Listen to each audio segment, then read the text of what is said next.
మొన్న మొన్న evening 27th రోజు మీ అందరికీ విదితమే స్వేచ్ఛ అనే అమ్మాయి మన న్యూస్ ఛానల్లో పనిచేసే అమ్మాయి సూసైడ్ చేసుకున్నది మీ అందరికీ విదితమే.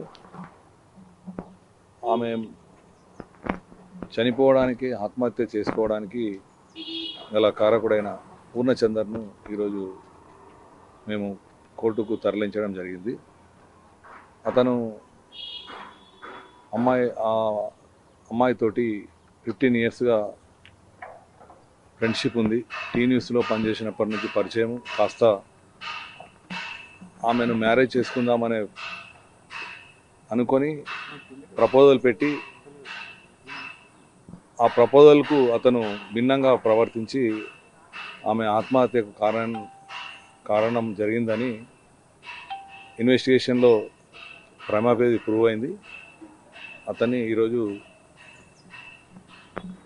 నిన్న అర్ధరాత్రి అతను పోలీస్ స్టేషన్లో సరెండర్ అయ్యారు ఎస్హెచ్ఓ గారి ముందు. అతని ప్రాథమిక సాక్ష్యాలు పరోక్ష సాక్ష్యాలను బట్టి అతని ఈరోజు మీద abetment to commit suicide prove అయింది. అందుకోసం అతన్ని ఈరోజు కోర్టుకు ఇప్పుడు తరలించడం జరిగింది. Abetment to suicide.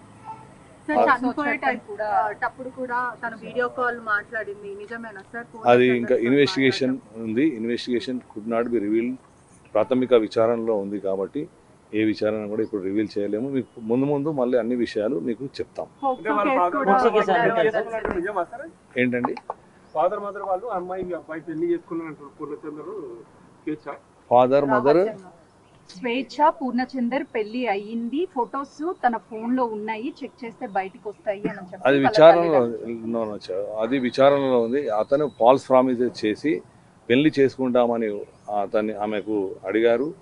అడిగి అతన్ని నమ్మించి మోసం చేసి అతను మరణానికి కారకులయ్యారు. అబెట్మెంట్ కమిట్ సూసైడ్ కింద కేసు రిజిస్టర్ చేసి రిమాండ్ తరలించడం జరిగింది.